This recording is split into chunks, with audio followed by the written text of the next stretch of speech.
Hello साथियों, कैसे आप सभी। मैं एक बार फिर से आलोक मोरा जी.आई. टेक क्लासेस में आपका हार्दिक स्वागत करता हूं। तो लगातार बने रहिए हमारे YouTube channel GI. Tech classes के साथ। कैसे हैं आप सभी? बहुत ही अच्छे होंगे। आज पानी पी पी के मैं केमिस्ट्री पढ़ाऊंगा। बहुत गर्म हो रहा है ना, पानी पी करके केमिस्ट्री पढ़ाने में बहुत आनंद आता है। आप भी देखना, पानी पी पी करके आप केमिस्ट्री पढ़िए, देखो कितना आनंद आता है पढ़ने में। क्योंकि गर्मी की मात्रा धीरे धीरे बढ़ने लगी है ना, इसीलिए आज पानी पी पी के पढ़ाऊंगा। आज का टॉपिक हमारा जो रहेगा वो नॉर्मलता। आज का जो टॉपिक रहेगा वो नॉर्मलता हमारे पास में रहेगा, जिसे प्यार से इंग्लिश में बोलते हैं नॉर्मलिटी। जिसे प्यार से इंग्लिश में बोलते हैं नॉर्मलिटी। ये हमारा टॉपिक रहेगा आज का।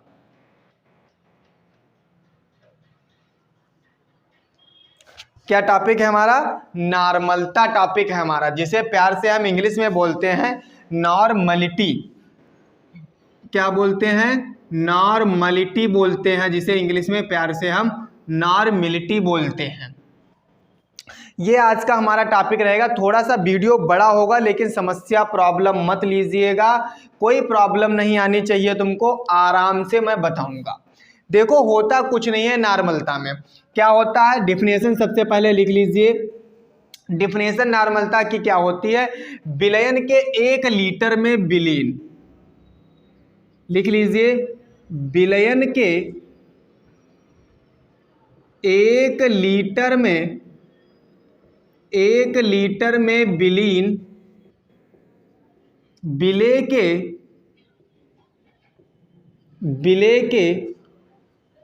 विलयन के 1 लीटर में विलीन विलेय के तुल्यांकों की संख्या। किसकी? तुल्यांकों की संख्या। तुल्यांकों की संख्या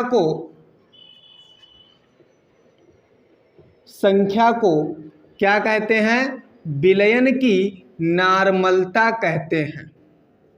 विलयन की नॉर्मलता कहते हैं। विलयन के 1 लीटर में विलीन विलेय के तुल्यांकों की संख्या को विलयन की नॉर्मलता कहते हैं। बात आई कुछ समझ में?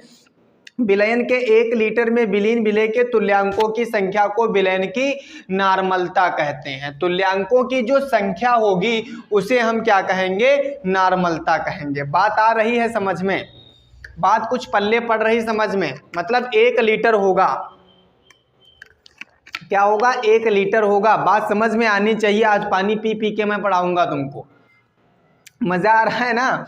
हाँ, विलयन के 1 लीटर में विलीन विलेय के तुल्यांकों की संख्या को विलयन की नॉर्मलता कहते हैं। इसे हम कैपिटल एन से प्रदर्शित करते हैं। काहे से प्रदर्शित करते हैं? कैपिटल एन से प्रदर्शित करते हैं। इसका मात्रक जो होता है ग्राम तुल्यांक प्रति लीटर होता है। इसका मात्रक क्या होता है तुम्हारे पास में? इसका जो मात्रक होता है ग्राम तुल्यांक प्रति लीटर होता है। ग्राम तुल्यांक प्रति लीटर होता है। इसका मात्रक जो है वो ग्राम तुल्यांक प्रति लीटर होता है। कुछ समझ पा रहे हो? पकड़ने की कोशिश करना। हमने क्या बताया था? किसी विलयन के 1 लीटर में विलीन विलेय के तुल्यांकों की संख्या, सिर्फ तुमको इतना पकड़ना है। कितना? सिर्फ इतना। तुल्यांकों की संख्या जिसमें होगी उसे हम क्या कहेंगे? नॉर्मलता कहेंगे।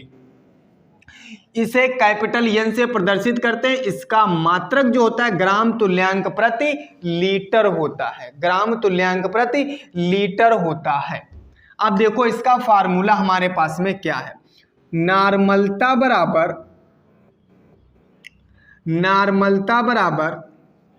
विलेय का भार अपान में तुल्यांकी भार, या ग्राम तुल्यांक भी कह सकते हैं। तुल्यांकी भार इंटू विलयन का जो आयतन होगा वो किस में होगा? लीटर में होगा। किस में होगा? लीटर में होगा। ये फार्मूला समझ में आया? नॉर्मलता बराबर विलेय का भार बटे तुल्यांकी भार इंटू आयतन किस में होगा? लीटर में होगा। आयतन किस में है? लीटर में। विलयन का आयतन होगा, विलायक का नहीं। विलयन का आयतन किस में? लीटर में तुम्हारे पास में। अच्छा, कहीं तुमको क्या लिखा हुआ मिलेगा? अब देखो, एक चीज मैं बता दूं, इस नॉर्मलता को हम कैपिटल N से डिनोट करते हैं, इसको हम स्मॉल w से डिनोट करते हैं, तुल्यांकी भार को हम E से डिनोट करते हैं, इसको हम V से डिनोट करते हैं। तो कहीं कहीं पर हमें क्या लिखा मिलेगा, या करके कैपिटल N बराबर W अपान में E इंटू में V, और वो भी किस में, लीटर में। अच्छा, ये हमको कहीं मिलेगा। कहीं तुमको और क्या लिखा हुआ मिलेगा, कैपिटल N बराबर W अपान में E इंटू में V। अच्छा, ये जब ml में होगा तो ml में, तो इसे हम लीटर में जब ले जाएंगे तो ऊपर मल्टीप्लाई काहे से हो जाएगी, 1000 से, क्योंकि बटे में हमारे पास 1000 होगा, और बटे में जो ये 1000 हमारे पास में होगा, इसी को हम कहाँ ले जाएंगे, ऊपर ले जाएंगे। आई बात समझ में? तो ये ml में हो जाएगा। तो हमको कहीं कहीं ऐसे लिखा मिलेगा, या हमको कहीं कैसे लिखा मिलेगा, मान लो W हमको ज्ञात करना है, तो W बराबर क्या हो जाएगा, N इंटू में E इंटू में V, और बटे कितना, 1000। कहीं तुमको ये लिखा मिलेगा, और ये ब्रैकेट में क्या मिलेगा, ml मिलेगा। बात आई समझ में? बात इतनी समझ में आई? तुमको कहीं कहीं ये लिखा मिलेगा, जितनी चीज़ हम बता रहे हैं तुमको इसी हिसाब से लिखा हुआ मिलेगा, जिस हिसाब से हम बता रहे हैं इसी हिसाब से तुमको लिखा हुआ मिलेगा। जैसे हम बता रहे हैं इसी हिसाब से तुमको लिखा हुआ मिलेगा। इतनी बात हमको लिखी हुई मिलेगी। अच्छा, अब बात आती है कि सर जी मान लो हमारे पास में ये तुल्यांकी भार अगर जो आ जाए तो हम निकालेंगे कैसे, क्योंकि तुल्यांकी भार कुछ ही अणुभार के बराबर होता है, बाकी जो तुल्यांकी भार हमारा है वो अणुभार के बराबर नहीं होता है। तब हम निकालेंगे कैसे? पानी पी लो, तुम भी पी लो पानी। हाँ पी लो, डरो मत, पानी पियो। हाँ, पीने वाली चीज है तो पियोगे तो हाई है, और क्या। देखो, अच्छा, बच्चे कहते हैं सर तुल्यांकी भार निकालना हमें समझ में नहीं आता, हम कैसे निकालेंगे? कुछ का तुल्यांकी भार अणुभार के बराबर होता है, कुछ का तुल्यांकी भार अणुभार के बराबर नहीं होता है। ऐसा क्यों? तो वो भी है ट्रिक, देखो हम बताते हैं। अब जैसे मान लो हमारे पास तुल्यांकी भार निकालने आ जाए, तब हम कैसे निकालेंगे?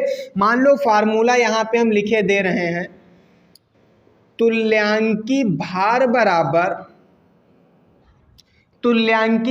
बराबर अणुभार बटे अम्ल या क्षार में उपस्थित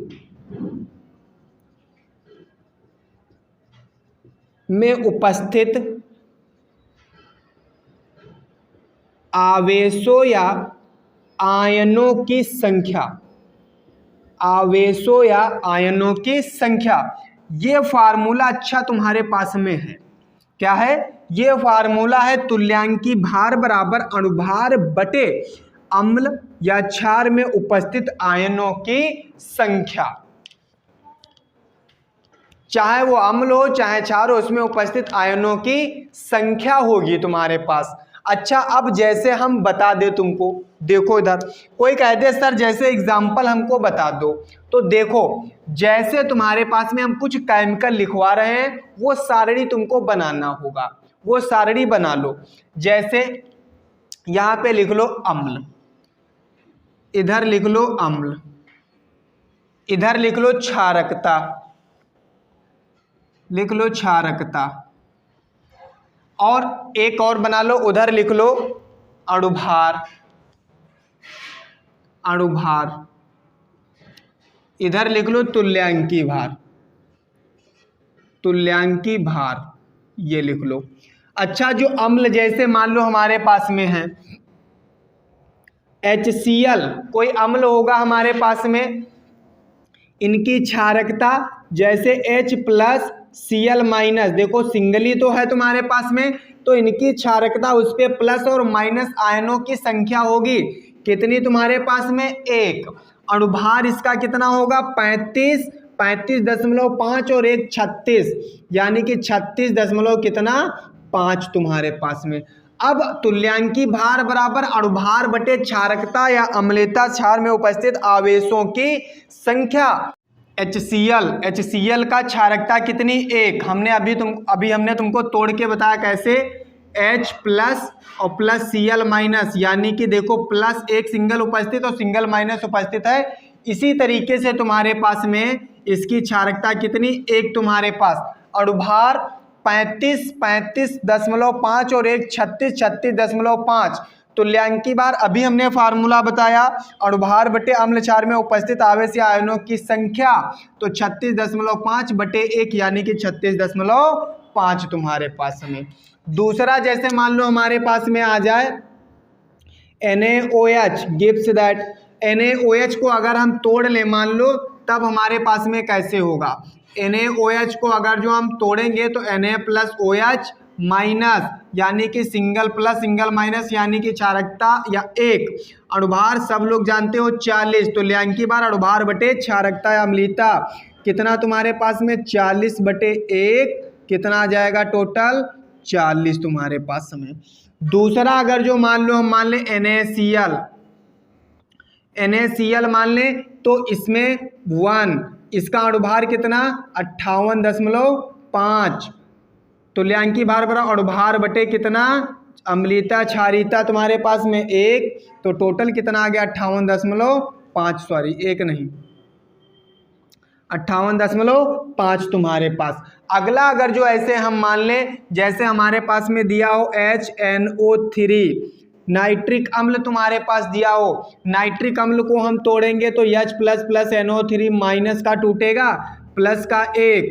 अच्छा, अणुभार तुम्हारे पास में नाइट्रिक अम्ल का कितना होता है, अणुभार नाइट्रिक अम्ल का कितना होता है 63, कितना होता है 63, तुल्यांकी भार 63 बटे कितना 1, यानी कि कितना आ जाएगा 63 तुम्हारे पास में। मान लो इसी तरीके से H2SO4 आ जाए हमारे पास में। अब H2SO4 को तोड़ो, किसमें टूट जाएगा 2H plus plus SO4 minus minus में देखो डबल प्लस और डबल माइनस, यानी कि 2 तुम्हारे पास क्षारकता। अणुभार कितना सब लोग जानते हो 98, तुल्यांकी भार बराबर अणुभार बटे क्षारकता अम्लता में उपस्थित आवेशों की संख्या, तो 98 बटे कितना 2, टोटल कितना आ जाएगा 49 तुम्हारे पास में। अगला तुम्हारे पास में जैसे दिया हो एसिटिक अम्ल CH3COOH, इसको हम तोड़ें अगर जो तुम्हारे पास में, तो CH3COOH equal to CH3COO minus H plus, यानी कि सिंगल प्लस सिंगल माइनस, यानी कि 1। अणुभार कितना होता है 60, तो 60 बटे कितना 1 टोटल, यानी कि तुल्यांकी भार कितना आ गया 60 हमारे पास में। अगर ऑक्सैलिक अम्ल ले लें तब हमारे पास H2C2O4 इंटू में 2H2O। अब इसको जब तोड़ेंगे हम तो 2 तुम्हारे पास में क्षारकता आएगी। अणुभार इसका कितना होता है, अणुभार 126, तुल्यांकी भार अणुभार बटे अम्लता क्षारीयता आवेशों की संख्या 2, टोटल कितना निकल आएगा 63 तुम्हारे पास में ये निकल आएगा। अगला मान लो अगर जो अमोनियम हाइड्रोक्साइड हमारे पास में आ जाए, NaH4OH आ जाए, अमोनियम हाइड्रोक्साइड अगर आ जाए, तब अमोनियम हाइड्रोक्साइड जैसे इधर देखो ammonium hydroxide NaH4 plus OH minus, plus minus 1 लगा तो 1। अमोनियम हाइड्रोक्साइड का अणुभार कितना होता है 35, कितना होता है 35, तो 35 बटे कितना 1, यानी कि 35 तुम्हारे पास में। अगला अगर जो हम निकालें CaOH का होल ट्वाइस, CaOH का होल ट्वाइस अगर जो निकालें, इसको हम तोड़ें तो Ca double plus OH minus, तो 2 माइनस 2 प्लस, यानी कि कितना 2 आ जाएगा। अणुभार कितना होता है तुम्हारे पास में 74। अब 74/2 तुम्हारे पास में अगर जो हम कर लें तो कितना निकल आएगा, 2 3 6 हो जाएगा और 2 6 12, कितना जाएगा 36 तुम्हारे पास में, सॉरी 74 है 74 तो कितना निकल आएगा 37। ये कुछ तुल्यांकी भार हमारे पास में थे जो हमने तुमको निकालना बताए हैं। कैसे निकालोगे तुल्यांकी भार? देखो हमने बता दिया तुमको कैसे तुल्यांकी भार तुमको निकालना है।